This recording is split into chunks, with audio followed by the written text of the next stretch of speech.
اعوذ باللہ من الشیطان الرجیم، بسم اللہ الرحمن الرحیم۔ میرے یوٹیوب چینل اسلامک ویڈیو کے تمام سامعین و ناظرین، ایک زبردست اسلامی واقعہ لے کر میں حاضر ہوا ہوں۔ آپ نے دیکھنا بھی ہے اور شیئر بھی کرنا ہے۔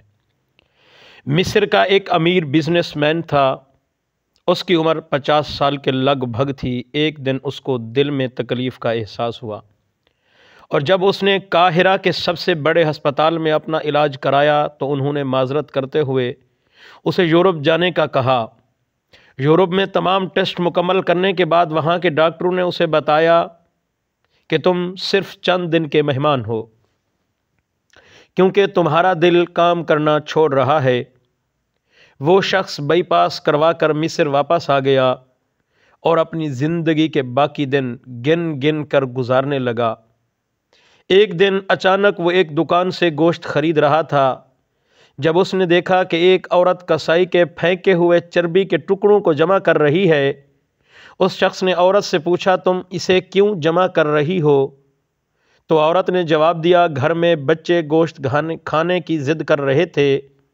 چونکہ میرا شوہر مر چکا ہے اور کمانے کا کوئی ذریعہ بھی نہیں ہے، اس لیے میں نے بچوں کی ضد کی بدولت مجبور ہو کر یہ قدم اٹھایا ہے۔ اس پھینکی ہوئی چربی کے ساتھ تھوڑا بہت گوشت بھی آ جاتا ہے، جسے صاف کر کر کے میں اسے پکا لوں گی۔ بزنس مین کی آنکھوں میں آنسو آ گئے۔ اس نے سوچا، میری اتنی دولت کا مجھے کیا فائدہ؟ میں تو اب بس چند دن کا مہمان ہوں۔ میری دولت کسی غریب کے کام آ جائے، اس سے اچھا اور کیا ہوگا؟ اس نے اسی وقت اس عورت کو کافی سارا گوشت خرید کر دیا اور اسی کسائی سے کہا، اس عورت کو پہچان لو، یہ جب بھی آئے اور جتنا بھی گوشت مانگے اسے دے دینا اور پیسے مجھ سے ہی لے لینا۔ اس واقعے کے بعد وہ شخص اپنی روزمرہ کے معمولات میں مصروف ہو گیا۔ کچھ دن اسے دل میں کسی تکلیف کا احساس تک نہ ہوا، تو اس نے قاہرہ میں موجود لیبارٹری میں دوبارہ ٹیسٹ کرائے۔ ڈاکٹروں نے بتایا، رپورٹ کے مطابق آپ کے دل میں کوئی مسئلہ نہیں ہے، لیکن تسلی کے لیے آپ دوبارہ یورپ میں چیک اپ کروائیں۔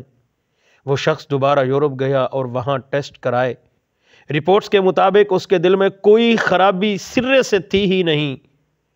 ڈاکٹر تو حیران رہ گئے اور اس سے پوچھا، آپ نے ایسا کیا کھایا کہ آپ کی بیماری جڑ سے ختم ہو گئی؟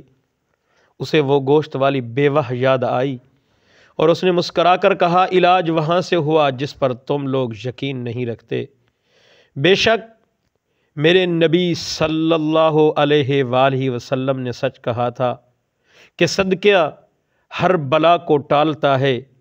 دوستو، اسے شیئر کرنا آپ کے لیے صدقہ جاریہ بھی بن سکتا ہے۔ اللہ تعالی ہم سب کو عمل کرنے کی توفیق عطا فرمائے، آمین۔ سب دوستوں سے گزارش ہے کہ ویڈیو کو لازمی شیئر کر دیا کریں۔ اگر نئے دوست آتے ہیں تو آپ لوگوں سے ایک گزارش ہے کہ آپ نے یوٹیوب چینل کو سبسکرائب کرنا ہے اور ویڈیو کو شیئر بھی کرنا ہے۔